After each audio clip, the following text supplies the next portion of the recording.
Alin dito ang naging advice ni Michael Sager sa sarili niya bago pumasok sa PBB House? A. Sana huwag kang gutumin. B. Sana huwag kang masyadong iyakin.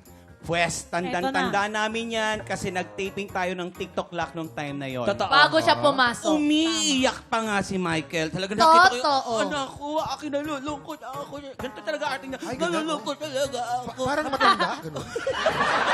Matanda, oo. Kasi alam mo naman ako, bakit, di ba, nguya ako ng nguya. Oo. Pati mga pagkain ko, inunguya mo. Ayaw niyang magutom. Totoo. Tama. Sino ba namang tao, Emilio, ang gustong magutom? Iba. Wala. At saka nandito si Hailey, hindi ka namin papasabugan. Yan lang yun. Emilio. Hi. Saan ba nakaupo si... Saan nakaupo si Michael? Di ba Ito sa na, amin? andito na si Michael, oh. Emilio, gusto ka ni Michael pasabugan. Ay, nako. sabihin mo. Ito lang, isasagot ko Naiyak dyan na na. ako eh. Kasama namin si Michael. And siyempre, si Michael... Ayan, naiyak na naman ako. Ay, bakit ka naiiyak?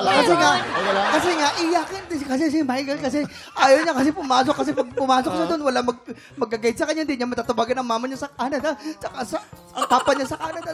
Si Michael ang cute. Okay. Umiyak ka, pero ikaw may problema ka ba? Di mo ba kilala? David. David. Tea house.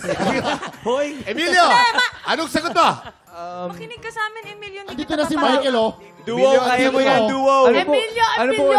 Ano po ulit yung option? Sana huwag Emilio. kang gutumin. Sana huwag kang masyadong iyakin. Yes. Iyakin. Sabi ni Michael Sager sa kanyang sarili. Gutom. Ako po, huwag masyadong iyakin. Huwag masyadong iyakin. Huwag masyadong iyakin. Bahala Ikaw ka ba sa- ay kabog Bahala o ka, sabog? Emilio. Alamin na natin in 5, 4, 3, 2, 1. Ayun. Sorry. Emilio.